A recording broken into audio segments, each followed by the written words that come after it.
तुम अब एक माँ हो आफरीन, और तुम्हारी हर हरकत का इस मासूम जान पर असर पड़ेगा। तुम्हारे वजूद के साथ अब एक और वजूद जुड़ चुका है, उस वजूद का भी ख्याल करो। चले सोफी, इस बेहया लड़की से बात करने का कोई फायदा नहीं है।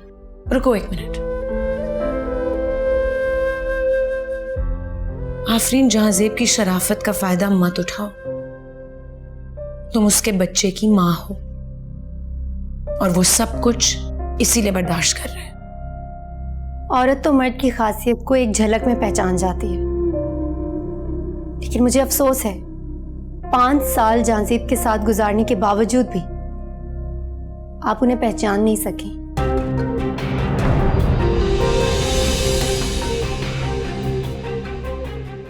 चले सोफी।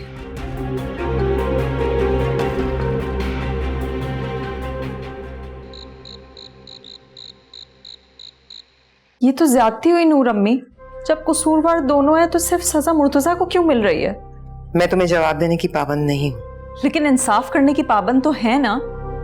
जब जब मैंने आपको आफरीन की हकीकत बताई, आपने मुझे ही धुतकारा, और अब रंगे हाथों पकड़ कर भी आपने उसे घर में ही रखा हुआ है। मुस्तफा की माँ है आफरीन।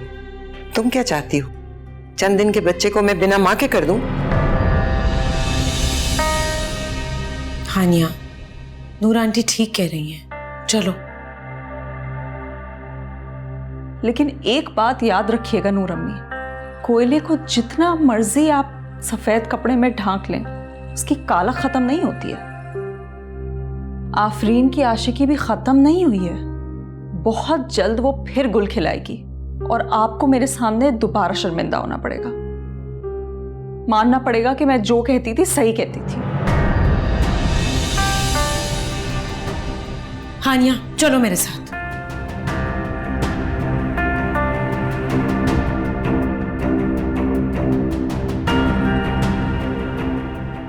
जी बस मैं वो बुक शेल्फ का इंतजार कर रहा हूं। जी हाँ, अब मैं आपसे कुछ देर में बात करता हूं।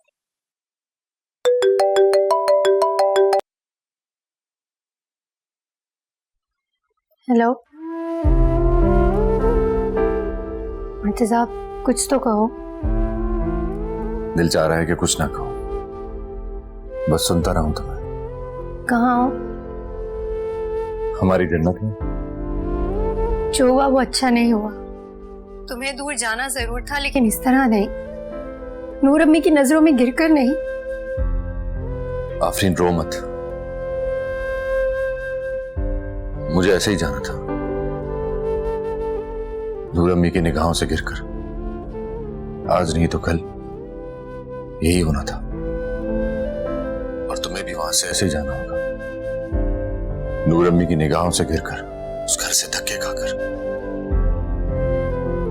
उस मोहब्बत की यही कीमत है जो तुम नूर अम्मी से करती हो,